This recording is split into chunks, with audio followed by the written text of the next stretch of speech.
Our Electron rocket stands tall on Pad A at Launch Complex 1 in Mahia, New Zealand. We are preparing for liftoff at 9:43 a.m. local time or 20:43 UTC. Welcome to launch day for our next Kinéis mission, IoT for you and me. My name is Sam Peters. And I'm Matt Tier, and we'll be sharing live updates with you as we go to space once again in just over 18 minutes from now. After a record-breaking year in 2024, we launched a total of 16 Electron and HASTE missions. Today's launch is the first of 2025, and it kicks off our busiest launch manifest yet. Today's mission is our 59th launch overall and our 4th for the team at Kinéis, an Internet of Things constellation operator based in France. We have been Kinéis' exclusive launch provider to date and have completed 3 successful missions for them last year, deploying 5 satellites per Electron launch. Today, another 5 satellites will join those already in orbit. Now, today's launch is the 4th of 5 we have booked for Kinéis to deploy their entire constellation. The first 3 missions were launched in June, September and November 2024. Each of these missions lifted off from LC-1 in Mahia on board an Electron launch vehicle. Across the 3 missions to date, we've deployed 15 Kinéis satellites to orbit. And like all Electron missions, each launch received a unique name. The team at Kinéis have had a lot of fun with their mission names so far, drawing inspiration from the objective of their constellation, which enables both IoT and AIS, or Automatic Identification System. They've aptly named their missions to date No Time to Lose, in a nod to the company's location in France, Kinéis Killed the Raid IoT Star, and Ice AIS Baby. Today's mission has been dubbed IoT for you and me, and that leaves just one more upcoming mission to be named. But you'll have to wait and see what the Kinéis team have dreamed up for the 5th and final launch. They have booked this as part of a bulk buy deal on Electron. No matter what the mission name, each liftoff is spectacular, and that sight of Electron pierced in the sky never gets old. For today's mission, there are once again 5 satellites inside Electron's fairing. They're headed to a 647-kilometer orbit at an inclination of 97 degrees. Each of the 5 satellites will deploy from the payload plate on Electron's kick stage at staggered intervals. This is to ensure they settle into their own distinct orbits. That moment of deployment will occur around an hour and 6 minutes after liftoff. So, while we wait for the countdown, let's take a closer look at what Kinéis' constellation enables. Kinéis is a French company based in Toulouse. They are satellite operators and global connectivity providers dedicated to the Internet of Things. Mountains, oceans, deserts, 85% of the planet has no network coverage. In 2020, Kinéis raised a large amount of 100 million euros to address this global issue. Today, the company is following through and will deploy a constellation of 25 nanosatellites that will enable it to connect to a multitude of objects anywhere on the planet in near real time. Kinéis is convinced that this transmission of information, made possible by satellite connectivity, will enable it to respond to crucial challenges for mankind, its activities, and its environment. On the environmental front, for example, Kinéis' connectivity can detect a fire outbreak in less than 15 minutes, thus considerably reducing the extent of the outbreak and reducing the loss of property and human life. The same goes for monitoring water levels to prevent flooding and use this dwindling resource. The applications are endless, whether for locating, monitoring, or alerting.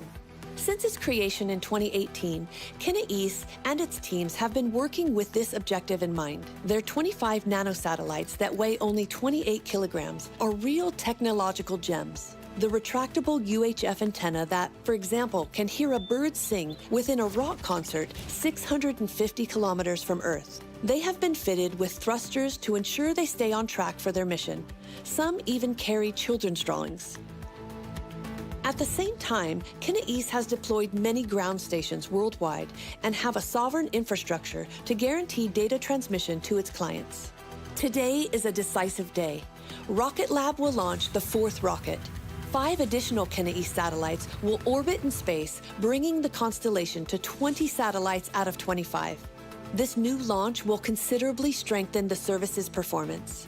There is only one more launch before the final deployment of the constellation.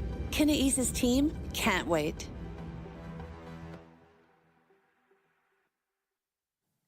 Not long to go now until the next 5 Kinéis satellites are headed to orbit in just 13 minutes remaining in the countdown until today's instantaneous liftoff opportunity. All right, at T-minus 13 minutes to liftoff, let's check in with the launch operators in mission control to hear that go, no-go poll for today's launch. Operators based in 2 locations will indicate their readiness to the launch director, and as always, what we are looking for is greens across the board. Operators based in range control, which you can see on the right side of your screen there, are located in Mahia, just a few kilometers back from the launch pad itself. This team is typically monitoring ground systems and the range exclusion zone. Our other team of operators, which you can see on the left side of your screen, are based right here in mission control, which is one of several that we operate. They are typically monitoring vehicle systems, payload health, and other factors like weather. Let's listen in for their calls as they work towards the poll, led by Launch Director Paula Tares Serralonga.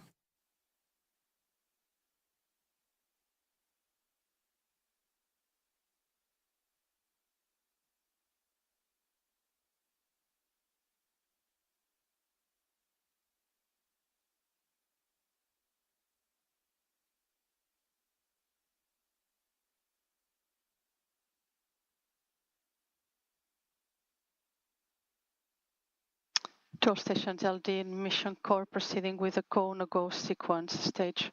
Stages go. Avionics. Avionics is go. GNC. GNC's go. Vcon. Vcon is go. T1. T1 is go. GC. GC's go. PLS. PLS is go. RSO. RSO is go. MET. MET is go. MM. MM's go. LD sub. LD sub is go. Go-no-go sequence complete. We are T-minus 11 minutes 21 seconds and counting. We are go for terminal count auto sequence starting at T-minus 10 minutes. From this time, the 3-word hold procedure is in effect.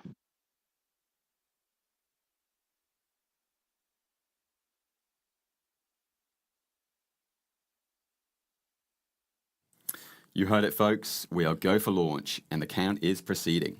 We're at T-minus 10 minutes until liftoff. Now, if you've been watching Electron launches for a while, you know that we often have an availability window in which to lift off the pad on launch day. Typically, this is 2 to 4 hours long, and it gives us the flexibility to select the perfect liftoff time on the day based on optimal weather conditions. Today's mission, like all the Kinéis launches before it, is a little different because it requires an instantaneous liftoff. That time is dictated by customer requirements, which is a benefit of flying dedicated on Electron. By having complete control over the launch time, our customers can ensure their spacecraft get deployed at exactly the right time and to exactly the right location. So for today's launch, that means it lifts off at precisely 9:43 a.m. local time, or it doesn't go. If we did need to stand down for any reason, we'd come back another day to hit that liftoff time. Today is all about launch, but as we like to say around here, there are more than just rockets in this lab. As Electron progresses through the count, let's take a look at some of the other exciting missions our team have been enabling. Right now, a rocket lab designed and built spacecraft is orbiting Earth. It is supporting a capsule for Varda Space Industries, which is a microgravity-enabled life sciences company. They process materials in orbit and return them to Earth. Varda's W2 mission is supported by a Rocket Lab Pioneer spacecraft that provides power, communications, propulsion, and attitude control to Varda's 120-kilogram capsule. Inside that capsule are some innovative payloads, including a spectrometer from the Air Force Research Laboratory. The capsule also employs a heat shield with a thermal protection system developed in collaboration with NASA's Ames Research Center. These payloads are in addition to Varda's expanded pharmaceutical reactor, which will increase the capability and capacity for pharmaceutical processing on orbit. Following the payload processing phase in orbit, Rocket Lab spacecraft will guide and position Varda's capsule for deorbit. This will enable a hypersonic re-entry and recovery at the Coonabar Test Range in South Australia. Let's take a look back at where our journey with Varda started. This is a totally groundbreaking platform. The ability to use a propulsion system on a re-entry probe back to Earth is pretty sweet.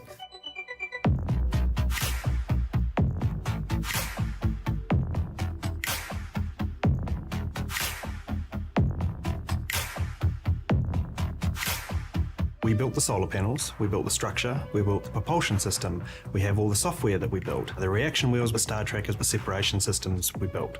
So all of these things, normally you would aggregate from various suppliers, but we have such a wide and diverse satellite component business internally that we're able to pull these things together really, really quickly and build these spacecrafts at both a cost and also a pace that's really unmatched.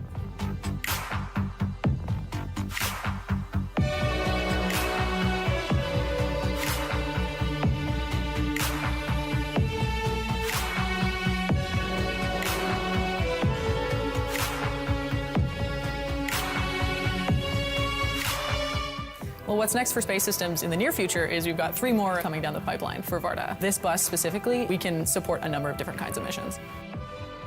So Rocket Lab is not just a launch company. We're building constellations of spacecraft right here in our factory in California.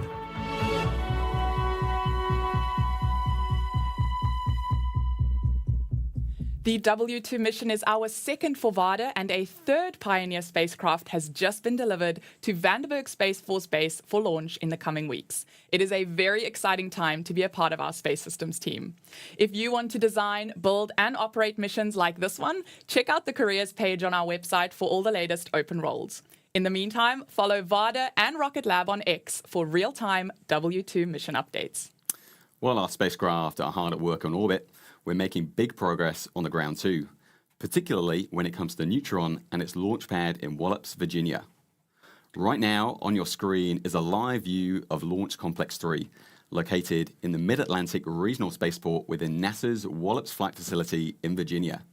It sits alongside the much smaller pad for Electron and HASTE, but there are, of course, quite a few key differences. The first is the most obvious. It's much, much bigger. Electron stands at just 18 meters tall, whereas Neutron is more than twice that at over 40 meters tall and up to 7 meters in diameter. Recently, Neutron's launch mount was installed ahead of the first launch, and you can really see the sense of scale from the people standing nearby versus Electron's launch mount next door at LC2. Now, if you are familiar with our launch pads at LC1 and 2 for Electron, you will know that they feature a strong back to hold Electron in place vertically ahead of launch. Neutron's pad at LC3, however, will not feature a strong back. Instead, Neutron's landing legs will be held down by the launch mount itself. Each hold down is designed for a compression force of 2.1 meganewtons and a tension force of 2.1 meganewtons. Other recent additions to LC3 include 2 enormous LN2 vaporizers. These will be used to supply gaseous nitrogen for the vacuum and environmental conditioning system for Neutron when it's on the pad. And with that, the large infrastructure items are done and dusted at LC3. Now it is a case of connecting all systems together and running them through a vigorous test and commissioning phase as we count down to Neutron's inaugural flight later this year. Speaking of countdowns, we are just T-minus 4 minutes before liftoff at LC1 for today's Electron mission. Here's what you can expect once those 9 Rutherford engines ignite, kicking off our 59th trip to space. Electron's journey to orbit takes just 9 minutes, followed by payload deployment just over an hour into the mission. It starts with the fiery business of liftoff. Fiery business. Shortly after this, just shy of 2.5 minutes into flight, we'll burn through all the liquid oxygen and kerosene in our first stage, so those 9 Rutherford engines will shut down. Stage 1 and 2 then separate, and the single Rutherford engine on our second stage ignites to continue the mission onto orbit. Next, the fairing separates, exposing those 5 Kinéis satellites to space, ready for deployment. And since Rutherford uses an electric motor to power its propellant pumps rather than a traditional gas turbine, Electron carries batteries on board to power those pumps. Our engineers and designers devised a very clever system of ridding ourselves of those batteries once they are depleted. This saves mass on the way to orbit. It is a process that we call battery hot swap. It allows us to switch to a fresh set of batteries mid-flight and is a milestone that takes place around 6.5 minutes into flight. From there, the second stage engine finally shuts down at 9 minutes into flight, and that's when the kick stage separates from that second stage and settles into a coast phase around Earth for around 40 minutes. The final phase is orbit circularization and payload deployment. About 52 minutes after liftoff, the tiny 3D printed Curie engine on the kick stage will ignite to circularize its orbit and shut down just before all 5 of those satellites are deployed in sequence to their final homes in space. All of that will take place in just 2 minutes from now. As we enter the final count, Electron will enter the auto sequence. This is when the vehicle takes over control and prepares for liftoff. Let's hand it over to the operators in mission control to listen in on that sequence. And confirm all expected primary flight computer ASCOs are green. Confirmed. Clear go for auto sequence start at T-minus 2 minutes. LDs go for launch.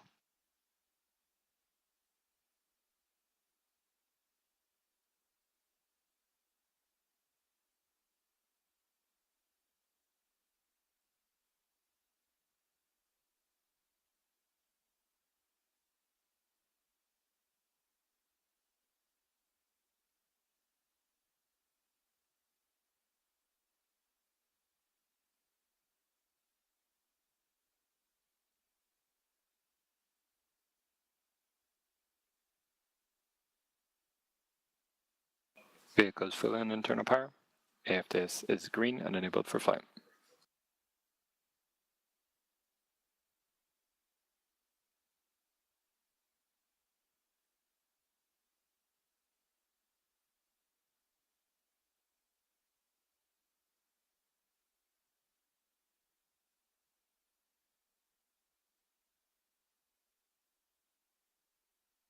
Box load is complete. System is in recirculation.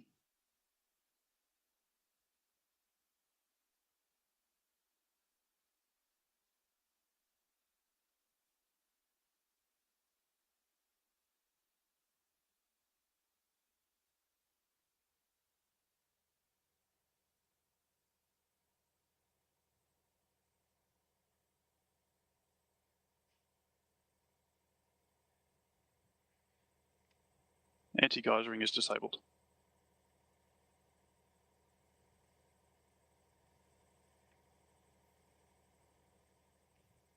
Stage 1 and Stage 2 tanks are pressed for flight. High flow dome purge is enabled.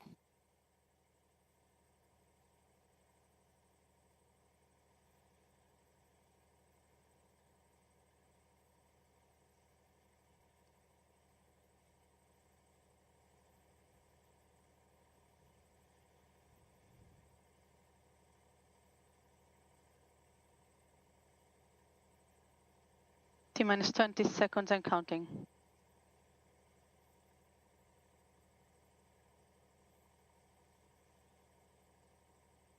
Ten, 9, 8, 7, 6, 5, 4, 3, 2, 1.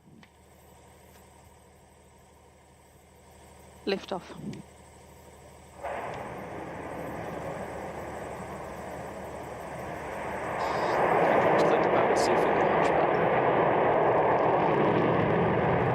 Beginning pinch over.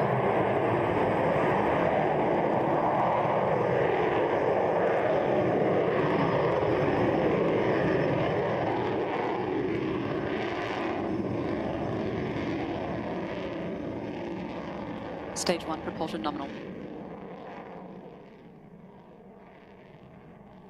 IoT for you and me is on its way to space. Electron has lifted off from the pad at Launch Complex 1 and has commenced its 9-minute journey to orbit.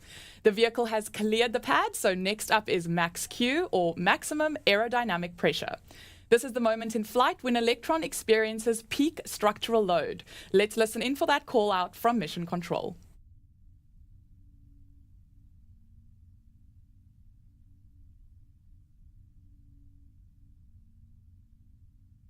Cleared max Q. And that's the call we're looking for. Electron has successfully cleared max Q. We're now at 15 kilometers in altitude and traveling at over 2,200 kilometers an hour. Up next is a particularly busy time in flight. Electron will go through main engine cutoff, or MECO, followed by stage separation and then second stage ignition. Having depleted all the propellant in the first stage, we don't need to carry what is essentially a giant empty fuel tank the rest of the way to orbit. So we jettison the first stage and continue the rest of the mission with just the stage 2. Let's listen in for those calls.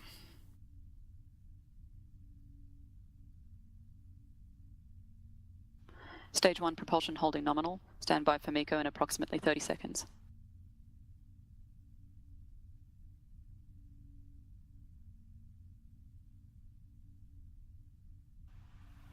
"15 seconds till staging."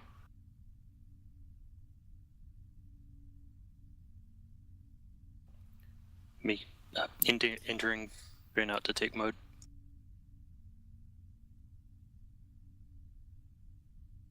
MECO confirmed.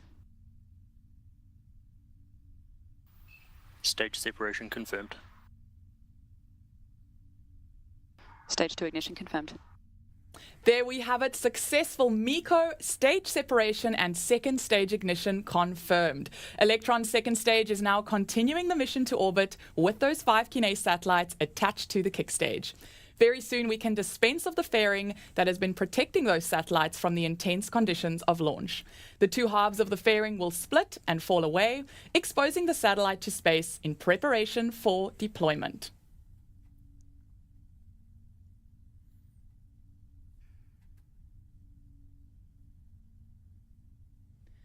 Those are the magic words. Electron's fairing has been jettisoned. We are now at 3 minutes into flight with less than 6 minutes remaining in this second stage burn.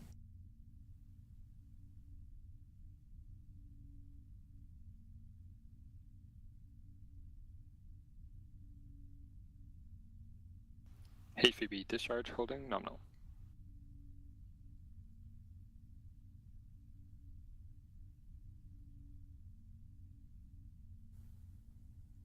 With Electron's fairings gone, the payloads are now exposed to the vacuum of space. But we're doing things a little differently with Neutron. Neutron's captive fairing will stay attached to stage 1, and our second stage will be deployed from within. The fairing halves are large and complex composite structures, so we prefer to keep hold of them for rapid reuse of stage 1.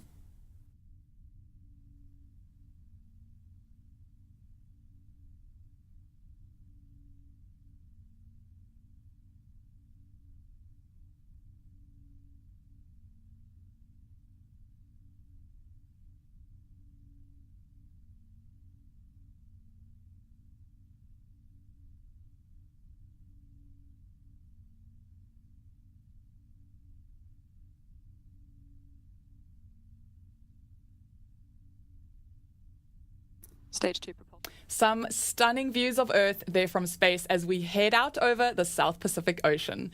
T plus 4 minutes into flight, and Electron is soaring at around 11,000 kilometers per hour, passing through 180 kilometers in altitude.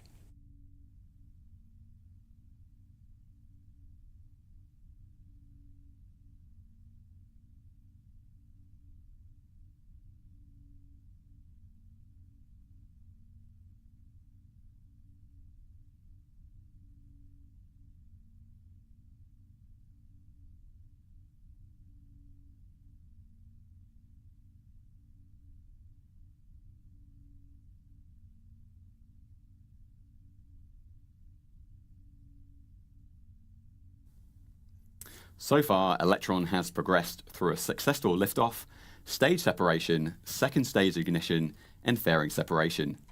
These are all pretty standard phases in flight for all launch vehicles, but the next milestone is one that's unique to Rocket Lab. We call it battery hot swap. The batteries powering the electric motors driving the propellant pumps on the engine deplete over time, and when they're drained, we eject them and swap to a fresh set for the rest of the journey to orbit. Watch closely and you might just see those batteries slip out of sight once jettisoned.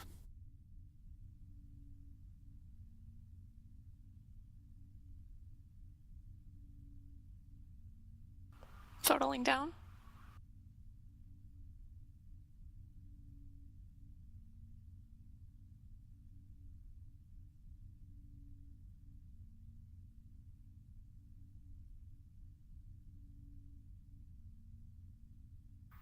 Battery jettison confirmed.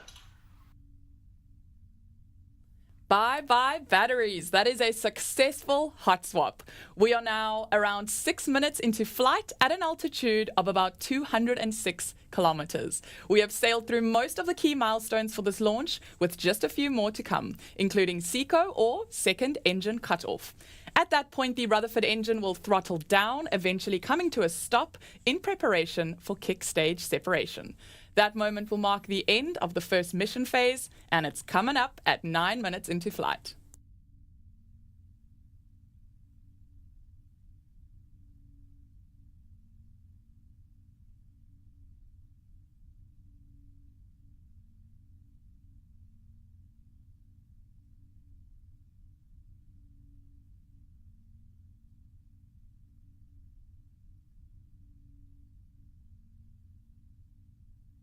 AFTS has saved. So what you're looking at on your screen is our vacuum-optimized Rutherford engine. It might look simple, but there's a lot of systems keeping everything running smoothly. Each engine, sea level and vacuum, has a dedicated engine controller which performs local, closed-loop control computations for that engine. That involves sensor sampling, processing, and also position control of engine valves and actuators. This includes the thrust vector controllers, or TVCs, which gimbal the engine to give us direction.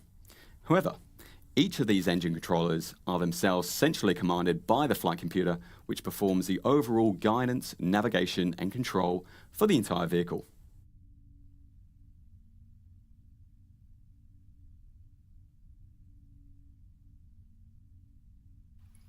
Entered burnout detect mode. You might remember earlier in the show we mentioned that Rutherford would begin to throttle down for shutdown. Well, we're now fast approaching that point. Soon you'll hear an operator call out entered burnout detect mode, and you'll know that SECO is close.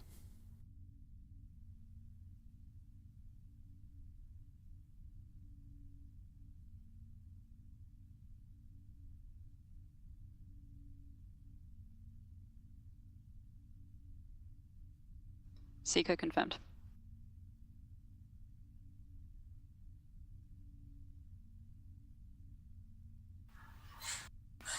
Stage separation confirmed. And just like that, Electron's Rutherford engine has shut down. That is a successful SECO and kick stage separation. The kick stage, still carrying the 5 satellites for Kinéis, is now in a transfer orbit. It will coast around Earth for around 40 minutes. After this, the Curie engine on the kick stage will ignite for a short burn to circularize our orbit in preparation for payload deployment. While we wait for that payload deployment, now's a good time to think about whether you'd like your work days to look like this as well. Currently, we're hiring across our launch and space systems teams in the US, Canada, and New Zealand. So, discover what a career at Rocket Lab might look like for you. If you walk into any of Rocket Lab's facilities, the first thing you'll read is "We go to space to improve life on Earth." And that's really the foundation of the entire mission of Rocket Lab. So the way to think about Rocket Lab is we're not just a launch company, not just a spacecraft company, we are an end-to-end space company. And I think what sets Rocket Lab apart is you actually get to build hardware that goes to space. And not just go to space, but go to Mars, go to the moon. You're never like a little gear in a giant machine. You get given huge responsibilities within the company. If you come to work at Rocket Lab, you can expect to build beautiful things that work beautifully. Don't expect 9 to 5, but do expect to have an actual meaningful impact on the world.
You have all of that and more to look forward to as part of the Rocket Lab team. So jump on our website to browse those open roles and apply today.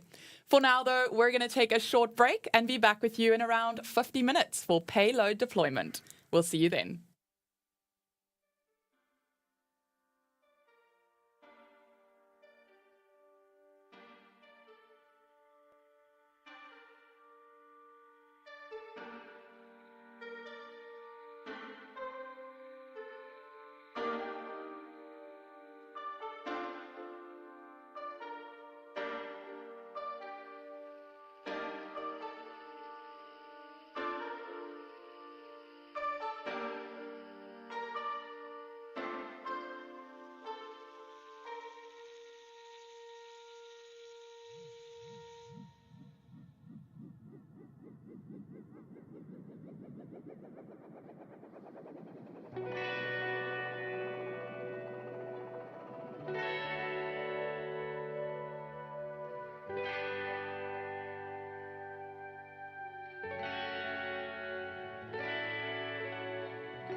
Welcome back. Just an hour and 3 minutes ago, an Electron rocket successfully lifted off for the 59th time, carrying 5 satellites for French IoT constellation operator Kinéis. For the past 50 minutes or so, those satellites have been coasting around Earth attached to Electron's kick stage, ready for payload deployment.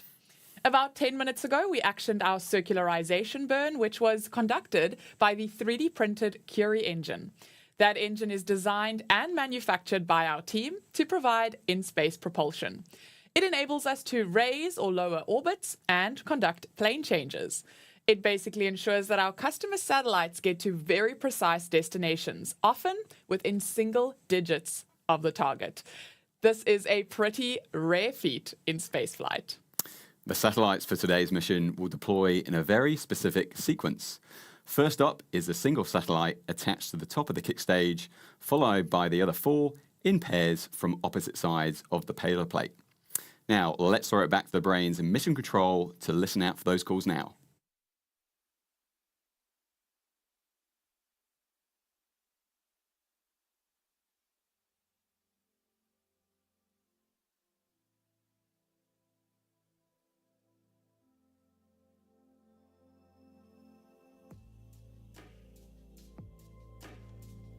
Kinéis 1 deployment confirmed.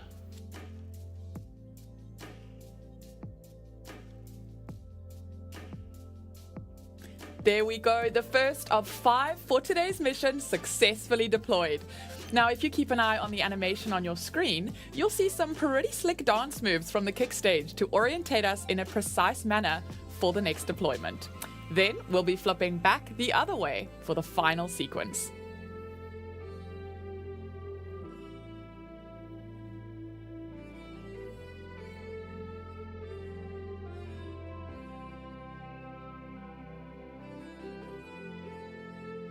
Kinéis 2 and 4 deployment confirmed.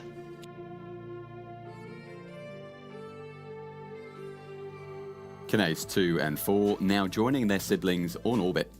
This is the 17th and 18th satellite deployed for Kinéis, with 19 and 20 coming up in the next 30 seconds.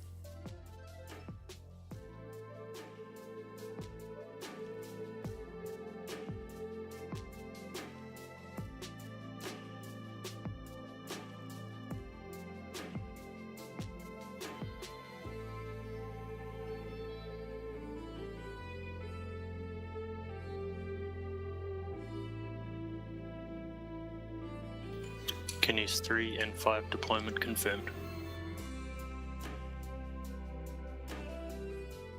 That is 5 for 5. All payloads deployed to orbit. Congratulations to the launch team and congratulations to our mission partners, Kinéis. Welcome to orbit once again. Now we have one final dedicated Electron launch coming up for Kinéis later this year. This will see to deploy the 5 remaining satellites in their constellation, bringing the total to 25 spacecraft. We look forward to teaming up once again. So with that, our 59th Electron launch is done and dusted. On to the big 6.0 next. We'll be sharing details of our next mission on our website and social media channels too. We look to ramp up launch cadence through this year, so thanks for joining us today and see you back on the pad soon. This is Rocket Lab Mission Control, signing off.